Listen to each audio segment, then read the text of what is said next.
All right. Well, good afternoon, everyone. And on behalf of Allcock Marcus and SPS, we'd like to welcome you to our interactive expert panel discussion on how to right-size your condominium fee. I will introduce our panelists and get us started in just a moment. But before I do, I'd like to take care of just a few housekeeping items. All attendees have been added in listen-only mode, so you will be muted, but we do ask that you please take the extra step of ensuring that your computer microphone is muted as well. We will have about 30 minutes of panelist discussion planned for today, which allows us plenty of time to open up the conversation with all of you and hear what's on your minds during Q&A time. So as the discussion progresses, please feel free to submit any questions that you'd like for our panelists to address using that little button at the bottom of your screen that says Q&A. And again, we'll talk about these after the panelist discussion. We are going to be recording today's session, and we're happy to share that with you via email once it's available. And I'll share more about this in just a minute, but today's session is the first of several that we plan on hosting with our experts to really dig in on this topic of right-sizing condominium fees. And we do hope you'll join us for those next sessions as well. So stay tuned to learn more about those. So today we are fortunate to have three experts with us to help us explore this question about condominium fees from various angles. Our first panelist is Norm Orban. Norm is a partner with a law firm of Allcock and Marcus. His only focus is on representing condominiums and homeowner associations in Massachusetts and Maine. He provides associations with general representation and with litigation matters in state and federal courts, including arguing condominium-related issues in superior and appellate courts concerning various condominium-related matters. He has been an active member of the CAI New England chapter since 2017, and he currently is on the CAI New England Board of Directors. We are also joined today by Ralph Noblin. Ralph is a highly skilled professional engineer and visionary entrepreneur with over 40 years experience in the construction and building technology industry. Ralph is the founder of Noblin and Associates and past president of CAI. His expertise lies in building envelope technology for condominiums and building repair and restoration. Ralph's hands-on experience in construction has given him invaluable insights that have proven instrumental in his work. And our third panelist is Eric Churchill. Eric serves as the Executive Vice President at SPS. He plays a crucial role in working closely with our clients and management team to deliver exceptional value and long-term solutions for condominium communities.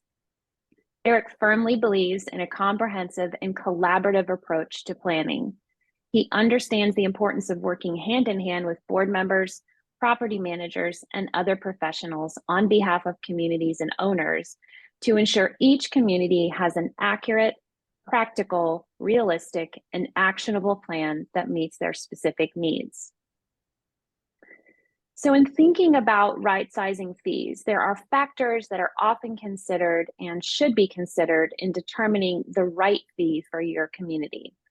And so as part of this planning, we want to make sure that we account for how much homeowners can afford, what are the fees for similar nearby communities, how much does operating the community cost, how much cash is needed.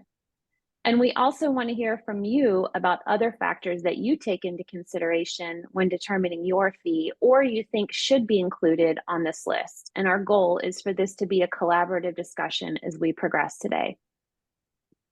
So as with many of the responsibilities that fall to association boards, this has the potential to be a complex discussion because determining the proper fee is a multi-step process, but it doesn't have to be as overwhelming as it might sound. We recommend applying a best practice 3-step planning framework to ensure that you're positioned to make a facts-based decision on your community. We start by collecting the necessary data so that we are armed with the facts. Next, with those facts in hand, we frame out what options we have, making sure that we evaluate the benefits of each as well as what it would take to execute them. And only after we have done those things do we then have enough information to help us choose an option, create an actionable plan to support that option, and then execute that plan. So our experts today are going to take us through each of these 3 steps to get us started down that right path. And for today's session, we're going to focus on step 1, which again is about collecting the appropriate data so that we have the facts at hand. We'll talk about steps 2 and 3 in the next few sessions.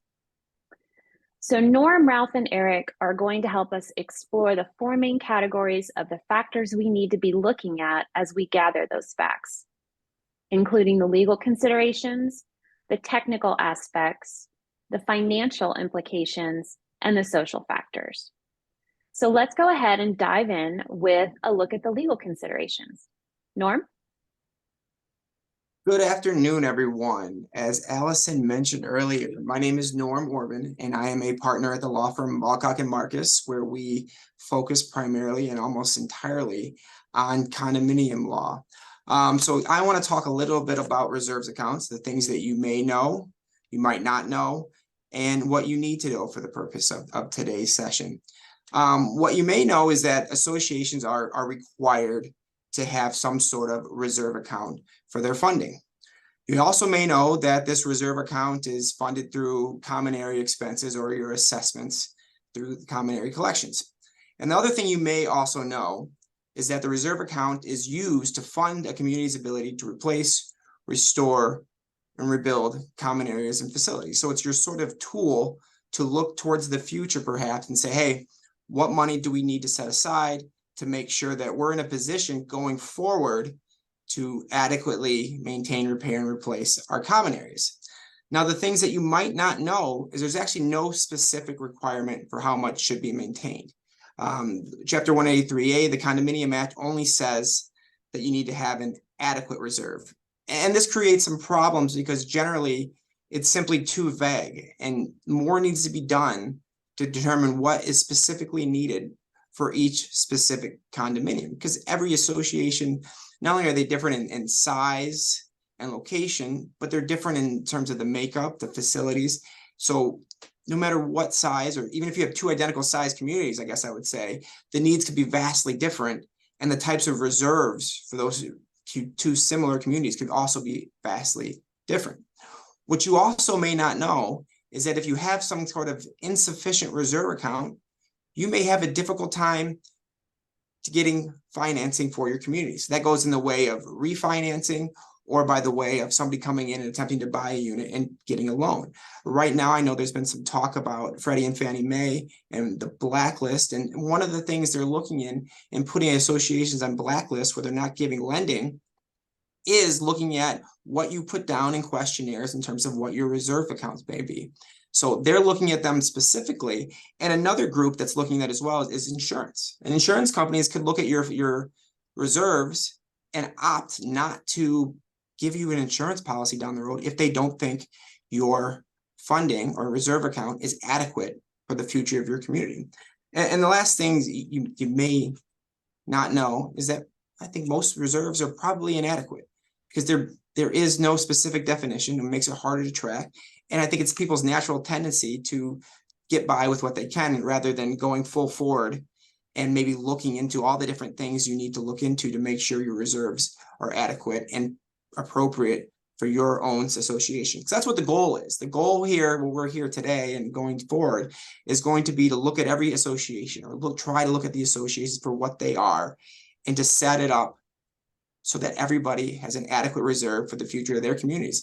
And adequate can mean a few different things. It could mean that when you have a future project that you're able to cover it with the reserve. Or it could mean that maybe you don't have enough in the reserves, but maybe when it comes to do that special assessment or get that bank loan that's ultimately needed to finish a bigger job, that you have enough in the reserves to where the hit isn't so bad.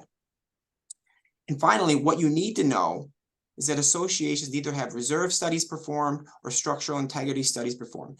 This is how you learn what your specific association needs and what you need to do and plan for going forward.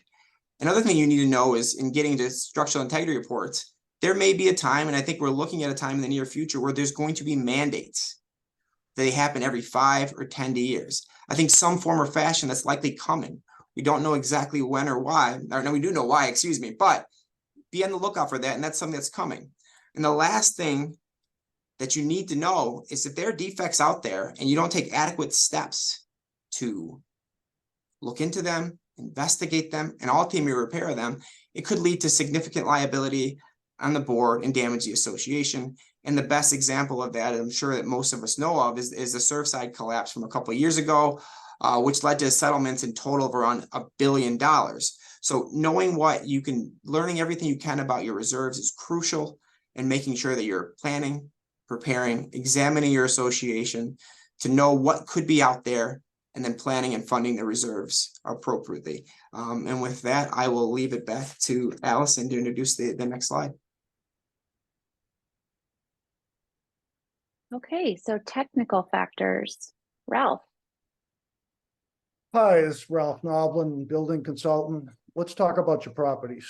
What you may know, most condominiums have many exterior surfaces that are viewable from ground: roofs, siding, windows, doors, decks, pavement, retaining walls, and fencing, just to name a few.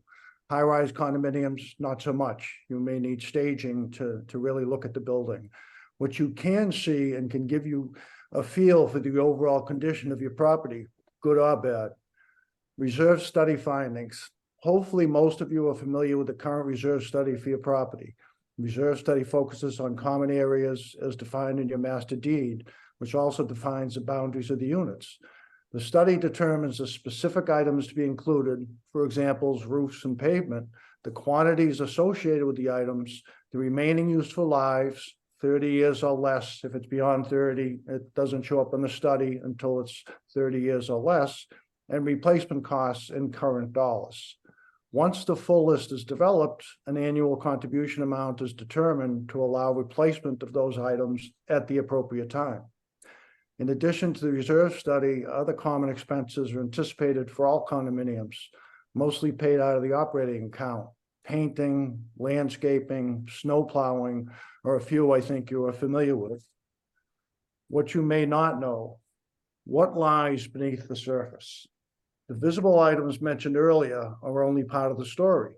What about the underlayments of plywood and framing beneath the roofing and siding? The strength and capacity of the wood decks, along with the specifics of the asphalt pavement, the thickness, number of layers, etc., are factors in determining both remaining useful lives and replacement costs. Invasive examination, including test cuts, can give you a good idea what is happening beneath the surface. How accurate is your current reserve study? Was the list complete from the start? I know when we first started doing reserve studies in the 80s, no one listed the swimming pool. And I'm scratching my head going, I don't think those swimming pools are going to last forever. And sure enough, a very large complex with a large pool in Stoughton started their replacement project. And I think back then it was a couple $100,000. Now, as the property has aged, have items been added? Again, maybe swimming pool, tennis court, septic, to the list as the ultimate replacement now falls within that 30-year window, which is its standard. Were the original estimated replacement costs affected too much by the developer's original costs? For example, it is much, much less expensive to install roofing and siding on a new, uninhabited, non-landscape building than it is to work on a completed family home, starting with tearing off the existing materials, particularly in New England weather. Was the current reserve study prepared in the last 3 or 5 years? I've been involved in construction for my entire adult life, and I'm struck by the cost increases in construction, partly due to COVID, just over the last 3 or 4 years. And you have unexpected maintenance issues, again, coming out of that quote pile of money.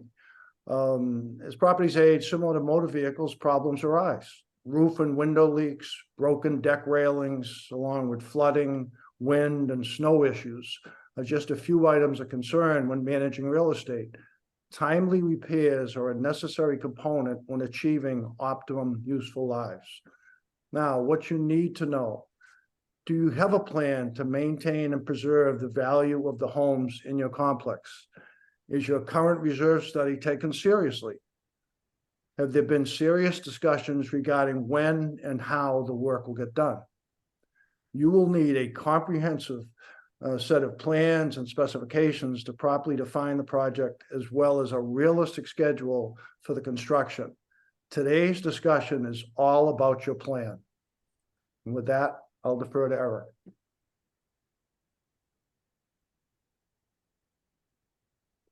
Thank you, Ralph. Thank you, Norm. So the next two sections here, we're going to discuss financial factors and social factors. Starting with financial factors, what most of us know about the communities that we work with or live in, the condominium fee. It's well understood. It's the amount each owner pays each month. Certainly a well-known number. Annual operating expenses, highly visible because the annual operating expenses tend to be listed and detailed in your annual budget, which is shared with the community, and most owners have visibility into that. The operating expenses are also those expenses that happen regularly, and they're the things that you see, the landscaping, the snow plowing, the things that are happening throughout the year. There are vendors working and bills getting paid. The forecast for capital projects is something that often most or many owners will know. Certainly the board will know what's coming up, thinking about future replacement of any of the individual components, a driveway, roads, sidewalks and curbing, building envelope related items. So those are things that are fairly, from a financial perspective, those are numbers that are often people are familiar with. What we might not know and is a little less clear is, how do all of those things get paid for? The obvious, many things get paid for out of the incoming fees, the incoming condominium fees, and the things that are planned for the future and are larger expenses. What options do you have there? The main sources of funding are, one, to increase the condominium fees, two, to assess owners for a specific amount in order to fund a specific project, and three would be to finance a project and get money from a bank. Fine-tuning that and thinking about those three options and how you might blend those three is sort of a next level of thinking. A combination of any one of those options, or potentially all three. Second thing you might not know is do you have enough money, not only for the operating expenses, which generally communities do, and also for the project expenses, where usually there is a gap. The reserve study will call for you to have X dollars to pay for future capital expenses. And in most cases, all of that money is not in place when those expenses come due. So understanding that gap is an important part to the beginning process of right-sizing your condominium fee. When we think about things that you need to know, I go back to collecting enough money.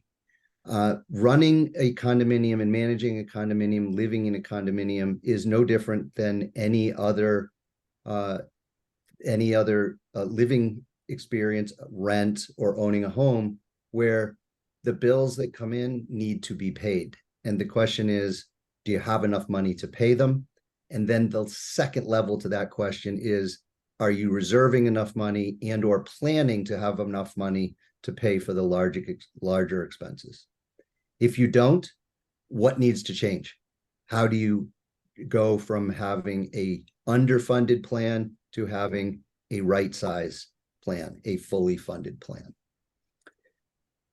Next is the social factors. Again, many of these will be familiar to everyone. A community, oftentimes at community meetings and whatnot, the conversation is around, our fees are too high. How come the fees down at the neighboring community are lower? So that becomes a conversation point. Talking about long-term solutions versus short-term needs. The landscaping, the snow plowing, those are short-term things. Long-term items might be the roads, the curbing, the roofs. And for folks that are thinking through their own experience in the community, and sort of looking in the mirror and saying, how long am I going to be here? So long-term solutions may not match up with individual owner expectations of how long they might live there and what their priorities are. Certainly, it's pretty well understood that not everybody agrees on how best to spend money. That oftentimes, even within a nuclear family, deciding what to spend money on, there's not always perfect alignment. And certainly with a broader, a bunch of families in a broader community, the expectation that everyone would agree on how to spend every dollar, I think is unrealistic. And I think most people embrace that and understand that. So what are some of the things you might not know? The importance of alignment. When we're talking about a community and a group of people living together, finding common ground is essential to moving forward and making good decisions. Well-maintained, good-looking, high curb appeal community will potentially be associated with higher fees and potentially connected and a fuel for higher property values. Oftentimes, there's a misconception that higher fees mean that it will be harder to sell a home or that property values would go down. When higher fees are associated with amenities and or the appearance of the community, then oftentimes that has a positive impact on property values. The thinking through sort of a well-maintained and a fully funded community is fully funded homes in that community are easier to sell. The hardest hurdle to overcome in a home sale is the list of things that need to be done after the new owner buys the home. So well-maintained homes often equate to higher prices. What's really important to know, one is that all of us involved in the and who have a connection and work with condominium communities need to understand and appreciate the board's fiduciary responsibility. This is an obligation that the board has to care for the community, and it's often something that gets overlooked or undervalued. When communities are aligned, when board members lead, when they put in place good plans and communicate well with the community, the experience is that good things happen. And I just go back to the last, it's repeating, but I think one of the most important factors we've seen in terms of good decision making is that the board reaches alignment amongst themselves. They don't always necessarily agree on what to do, but once they make a decision, they come together and move forward as a group. And then that spills over to the community, moving the community into a state of being at least significantly aligned on how things are going forward, leads to good decisions.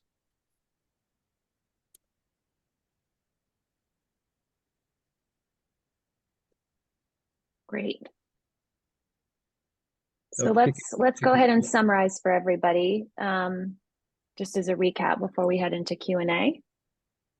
Yes, and getting back to the legal issue, what's important to do here is to plan for your specific condominium. That's what it is. There is no set number that any specific or any condominium should have in general. It depends on what's happening at your specific place. Know that you are unique in any other way, so plan specifically according to your own needs. And then in order to come up with that plan, it's important to study and investigate. Get the facts. What's going on with your community? How old are some of the facilities? What does it cost to fix them? And do this frequent enough to where you're up to date with current pricing, the current business models, and how it's going to happen. And then finally, once you've planned, you've studied, you've investigated, you've gotten the results, take the appropriate action. Assess appropriately and perform work that needs to be done to ensure your asset, your condominium, which should be looked at as an asset in total, not just your specific unit, is best protected going forward and maintained adequately and well. Okay, you have to ensure that your data is accurate. Reserve studies I've looked at didn't list all the items, haven't been updated in some cases in decades, and too many assumptions were made about the property just based on a superficial view. You have to list all the items, put realistic current day pricing on those items with the understanding that some interest will be earned on the reserve account that'll roughly balance the effects of inflation. I say that in the time period now where inflation is way above the interest that's being earned on the accounts. Another reason to review and update, ideally every 3 years. And also look below the surface. It's well worth the time, the effort, and the minimal expense to peek under the siding, peek under the roofing, get underneath those decks, core some holes in the pavement. Let's figure out exactly what we have, how long it's going to last, which is subjective. Eric touched earlier on, how attractive is your property? How does it stand up to comparable properties? Massachusetts right now, properties are at a premium because there's a lot of high earners, highly educated people wanting to work in Massachusetts, looking for homes. My experience is they want homes that have been kept up well, that are attractive, and that the people running the show have got a good handle on the financials. Excellent. A nice segue, Ralph, from that to the financials. Knowing your numbers and knowing all of your numbers. I think one of the challenges is right now is the numbers come from two documents. They come from your operating budget. Those are the numbers that are better known and are taken care of. The remaining numbers come from your reserve study. Sometimes they're known throughout the community, sometimes they're not. And more importantly, they're not always well planned for. And so looking at all of your numbers across both the operating budget numbers and the capital reserve project numbers. From a social perspective, of being transparent with the community, with the information, so that new owners, potential owners, and owners that may be longstanding owners are well aware of everything that's going on with respect to the numbers and to the planning. Communicate the plan, communicate the numbers, keep everybody informed. Oftentimes, when we look at things and we think it's bad news or people aren't going to want to hear it, we choose not to share it. It's been our experience that's the best time to share it. Share the bad news and allow the community to understand what's going on. And then, as I said when I was talking about social factors, finding common ground. In order for communities to move forward, there needs to be alignment. Communities need, as a group, all of the owners, not necessarily like what's going on with respect to costs and projects, but understand what needs to happen and support the effort to get the things done that need to get done.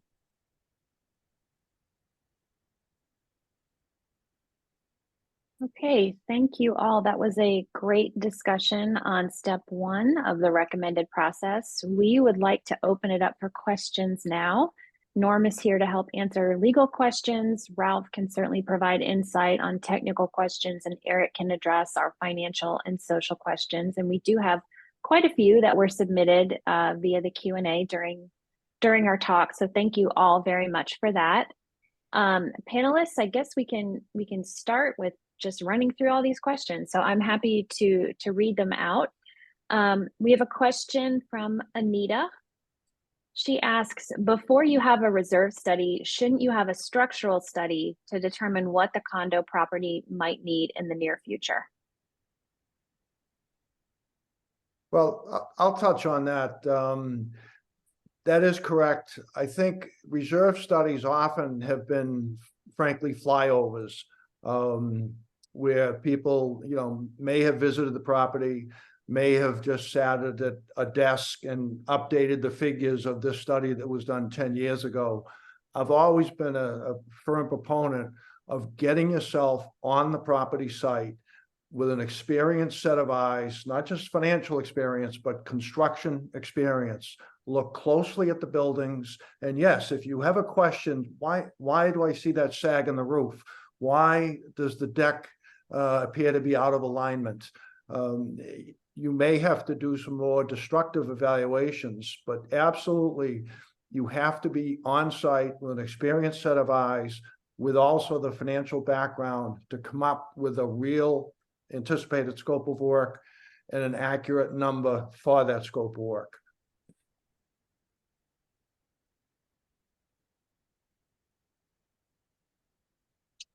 Any other thoughts on that question? I think Ralph covered that well. Okay. Here's a good one.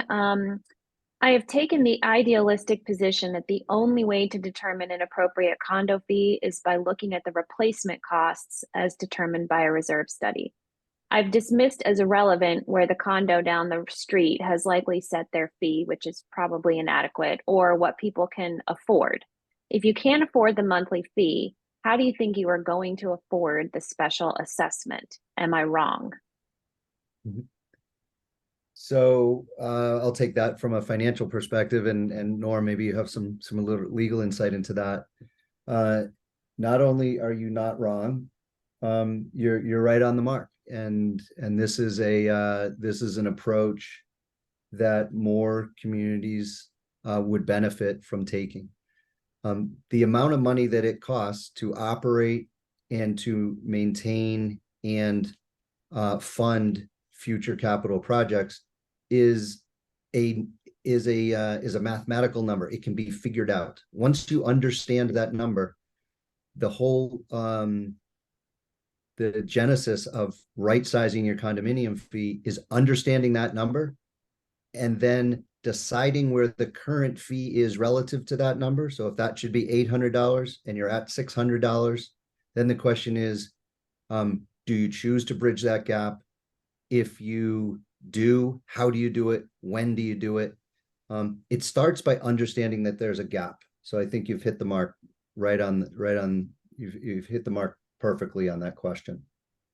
Norm, are there some legal comments? Yeah, and in the end, as a board, you have the duty to maintain, repair, and replace and the condominium areas and fix them. So while it might not make everybody happy, if there are real issues, it's the board's duty to fix them, or perhaps be liable for failing to fix them if something should happen. I mean, it's a hard thing because it is difficult when other people can't afford it, but there's other ways to do it. There's the options of letting people obtain outside financing to do it. But in the end of the day, it is your duty to maintain, repair, and replace the common elements of a condominium if you're on the board.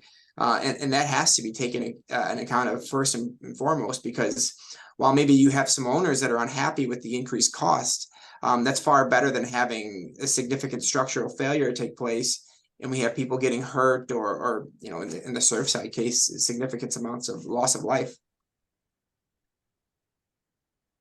I just got one more comment there that this is the kind of leadership I was talking about when I was talking about the social, you know, the implications of being effective, you know, looking at things practically and boiling them down to a concept like this, sharing that with the community and expecting to build community trust and alignment.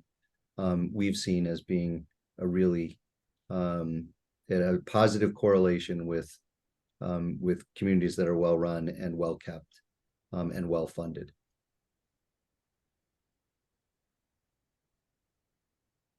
Great. Here is one. When there is a significant range in tenureship of ownership among a community, for example, 30+ years versus less than 5 years, and a need to increase condo fees significantly for a large-scale project, how can you approach this in a way that doesn't place an undue burden on newer owners who didn't benefit from the decades of low fees and who have essentially bought into debt? So maybe again, start with a Norm, you want to start with this one? Yeah, I mean, this is actually, it's somewhat similar to the last question where, you know, you have to do the repairs. If they're needed, you have to get them done. You have a fiduciary duty to do so. But when you're looking into something like this, I think as we've all mentioned a little bit earlier, this is where you might want to look into the possibility of doing some of these repairs via bank loan, which may offer some owners to, hey, if you can afford this assessment, you can pay it all in full, not have to worry about months, years, or whatever of interest. Whereas for these other owners who have to now do it now and can't afford it, at least it gives them a time period where, yes, they will accrue interest on paying off any bank loan, but you'll at least have the flexibility of being able to take care of a large special assessment over time. So it's nice that you can find banks that will give you this option, which might be the best way in this type of scenario here. Yeah, I think sort of embedded in this question is thinking about two concepts. One is saving money to pay for things when they wear out. From this person's perspective, that's not the scenario they're talking about. The money wasn't saved, so that didn't happen. The flip side of that coin is borrowing money and fixing things when they need to be fixed, and then paying for it over time, and that spreads out the cost over future owners.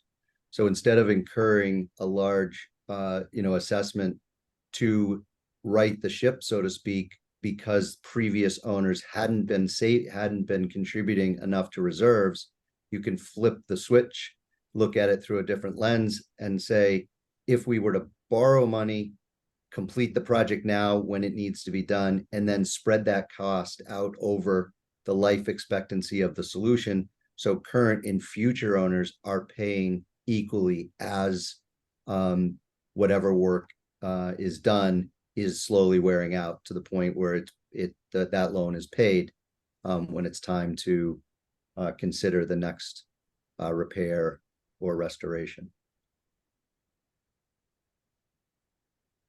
Okay. We have a question from Cameron. When considering what owners can afford, if the board is forced with a building envelope replacement, how should they prioritize creating financial hardship for owners versus completing major building replacements or repairs? And I can touch on a little bit of this first, and it's sort of similar to the last question, so you can see it's an important question because a lot of people are asking similar versions of it. But so obviously we've talked on the fiduciary duty, the obligation to do this, but to me, if you're going to prioritize anything, you need to make sure things are safe. And safety comes above all else. So you got to make sure you're safe. You're not putting people in harm's way. So if there's a way to stagger repairs and perhaps stage off some of the costs, the first focus in my view should be on safety. I can give an example quickly of an association I have that's presently in litigation with a developer for defective construction, where they have an issue with their balconies. As constructed, they were not to code, but it's going to cost a significant amount of funds to fix them. So during the course of litigation, they've put them in a condition where they're safe. They may not necessarily be code compliant right now, but at least they're safe. They're not a falling hazard. They're in a safe condition now to where, in theory, as we finish this lawsuit, we're going to get some additional funds and correct the deficiencies and bring them up. Yeah, and as Norm said, I think similar to other questions, the question of hardship on the owners, I think, is a question that often gets looked at just a snapshot in time. And what we would encourage people to do is look at that over a longer period of time. And if the work needs to get done at some point in time, once that's known, then stepping back and looking at it and saying, what is the least, what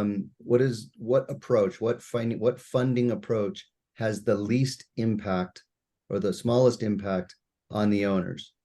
That way, if you're reducing the financial impact and completing work that needs to be done, you've essentially ensured that for those that it's a hardship for, the hardships is as low as possible. It's the least hardship possible. And you're getting the things done that need to get done. Okay. Here's a question about reserve studies. Should a reserve study show funding at 100%? And if not, what % is recommended? Ralph, do you have any thoughts on this? I do. Yeah, we historically would look at reserve studies two ways. We would do it line item by line item. So every individual category, the roofing was covered 100%. The siding was covered 100%.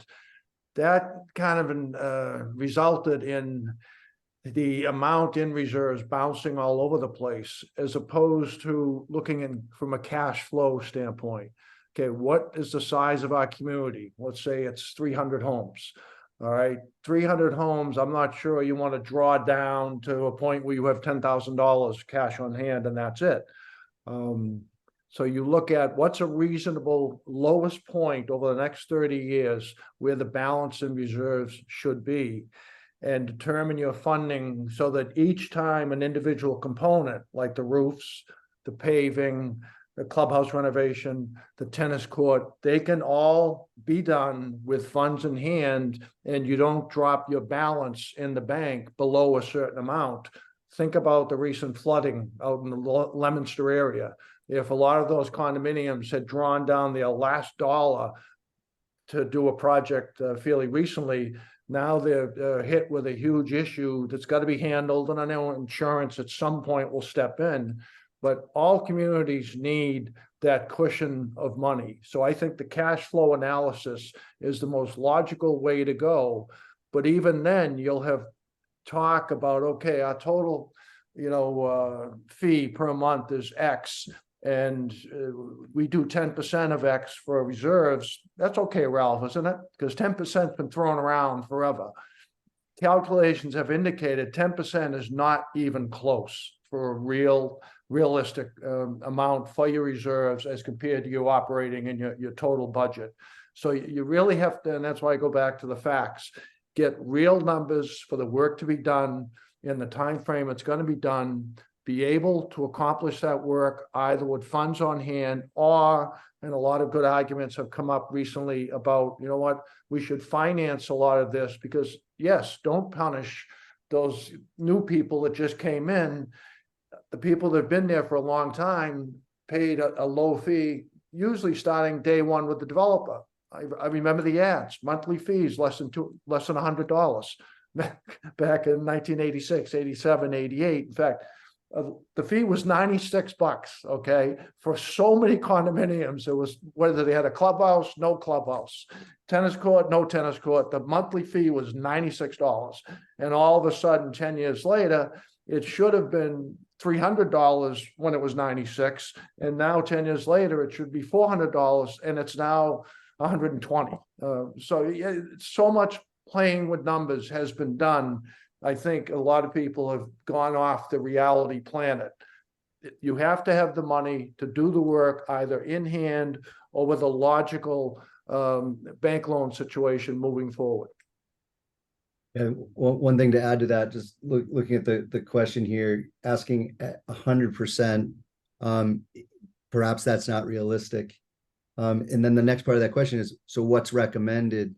My contribution here would be, what's most important is to understand the gap and to make sure that the gap between what you know you need and what you're collecting is well understood by the community, and that there's an appreciation for the only way that that gap is made up for is with an assessment at the time of the project and or some sort of funding at the time of the project. So understanding the gap is potentially more important than the percentage, so that you can plan accordingly.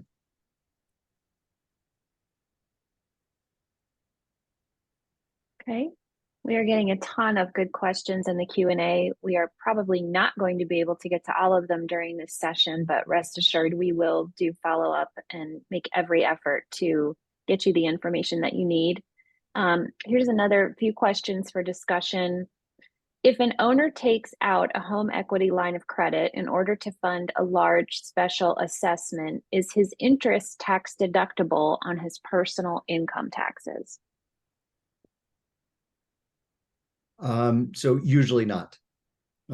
So what happens is, because the association is the borrower versus the owner, the interest wouldn't be deductible as part of a construction event.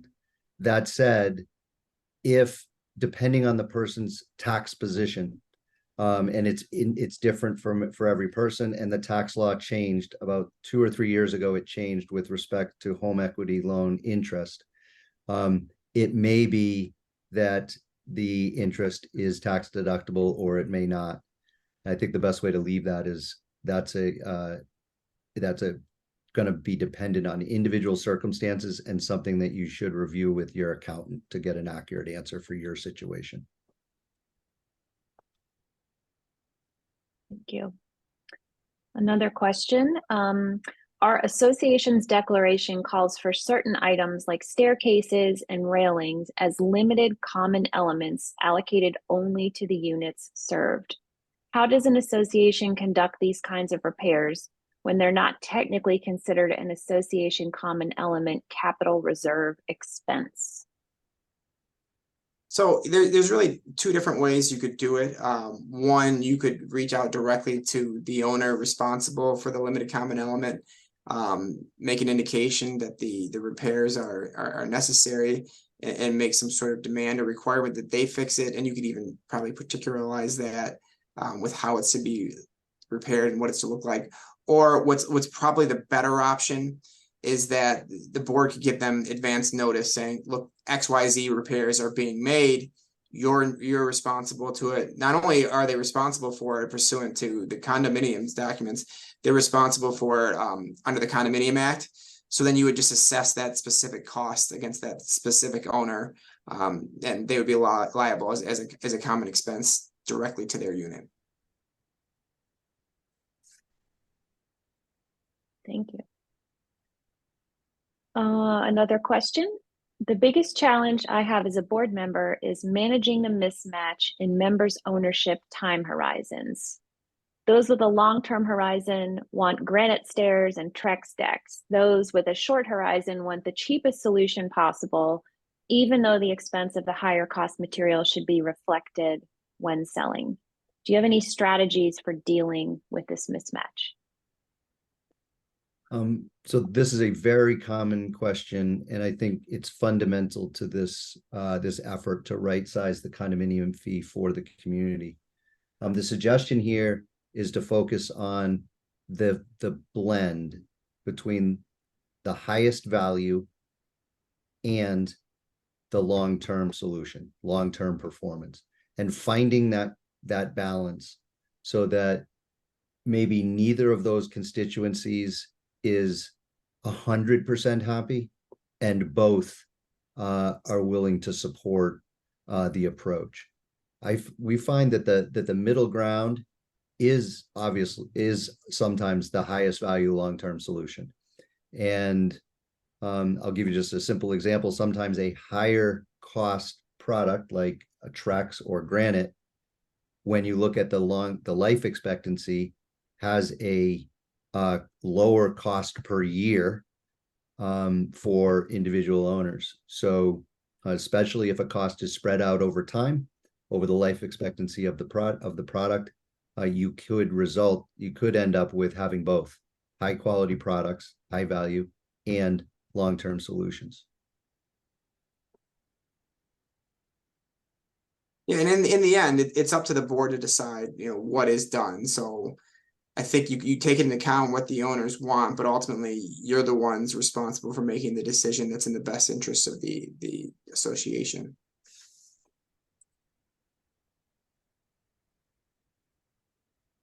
Okay. A couple more questions, hopefully, before we end this session. Here's a pretty direct question. What's the difference in a reserve study and a condition assessment? Can they be done simultaneously? And if not, which one should be done first? And about how much does a study like that cost? That's a great question. Over the years, I think we probably did more condition surveys and reserve studies as a package than just one or the other, because and I alluded to this earlier, it's the most thorough approach, because what condition it's in today is more important than what condition it was envisioned to be in 10 years ago, 20 years ago, or more. So it's difficult sometimes when everything revolves around the funds. The cost of a reserve study may be half of the cost of a condition survey reserve study, because you're going to spend a lot more time on the property, but it's going to be a better document. For example, when we did these types of evaluations, stood the ladder up, physically got up on the roof, not only just to look at the roof shingles, but to look at above roof siding, to look at the flashings between the roof and the siding, to look at the chimney enclosures or the brick chimneys. We actually had a project where, while on the roof, we looked down into the chimneys, which were brick, and the flues had totally deteriorated. And it turned out that there was a problem with manufacture of clay flues back in that time frame. They weren't fired at the right temperature, so they literally deteriorated in a fairly short amount of time. That never would have been picked up by most reserve studies, where frankly a lot of firms don't even get up on the roof. So it seems like a lot of money, but if we take 100 units that are worth $500,000 a piece, and we're going to spend a few extra $1,000 to do a more thorough evaluation, like a condition survey reserve study, it makes, in my world, it makes perfect sense. But oftentimes the focus is more on the dollars than the result. You want to understand your building's life going forward as well as possible. And Norm alluded to Surfside. They were being told for years. They had people looking at the building constantly. They had a problem down at the pool deck. They had, rust stains from deteriorated steel. So yes, I would lean, not just because I'm an engineer and a construction guy, I would lean towards the more thorough evaluation as your, at the end of the day, best bang for the buck. Thank you. So we have one last question for today. I did want to note we see all of these questions coming in Q&A and very much appreciate this engagement in the session. So please rest assured that we will be doing follow-up to answer these, and we will have Q&A like this at each of our subsequent sessions. So if you have these questions and want to get more answers, please do join us for those next 2 sessions. So our last question for today: I am a property manager. I understand these concepts, but my communities often don't listen and want me to focus on the day-to-day issues that give them headaches. What advice do you have for me? I feel stuck in the middle. Do I have them call an attorney? They'll ask, what does that cost? Yeah, it's such a great, Norm, you've got some insight here. Sure. It's just such a great question. And at the heart of what we're trying to accomplish here today is to start, is to create a resource. Ralph, Norm, myself, we view ourselves, and there are other professionals available that are a resource to help support this dilemma. You're stuck in the middle as a property manager or a board member. You're stuck, trying to lead a community and make decisions that aren't popular. Lean on your experts that are familiar with the legal, the technical, the financial, and the social elements of working with a condominium community. There are plenty of resources out there. I just encourage you to use your resources, be the leader of finding the resources to help solve the problem as the property manager. That's my suggestion. Norm, Ralph? Yeah, I mean, I think that's, in the end of the day, the board gets to make the decision. And I can only imagine, I can imagine how frustrating it is to try to give somebody advice or board advice and have them not listen or go halfway. But it is their decision. So I would look at it as your job, when you're aware of these other things, put it in front of them. Try to make any opportunities available for them to listen and hear and see the benefits. And I think some of the biggest problems that communities have and boards have is that when it comes to these big repairs, they look at it individually and trying to protect that individual asset, and to maybe get them to understand and focus on that you don't have an individual asset here. You have a multi-million-dollar asset that is the condominium as a whole that should be looked at, and what benefits the entire association benefits you not only in your day-to-day living at the place, but also in the future in terms of selling or anything like that with the unit. So I think it's your job as a property manager to guide them, put the things in front of them that could best help them succeed and go from there. But in the end of the day, the board gets to do what they want. But you can put it in front of them over and over and over again, and eventually they'll get there. It's not a perfect answer, and I appreciate that, but some questions don't have perfect answers.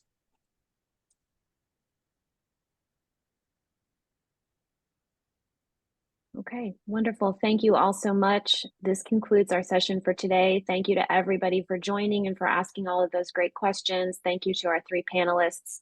Please do stay tuned for the recording from today's discussion, as well as for invitations to our next 2 sessions in the series. As we are discovering now, this is a topic that has the potential for a lot of questions and discussion, and we look forward to continuing that conversation with all of you. Thank you so much. Have a great afternoon.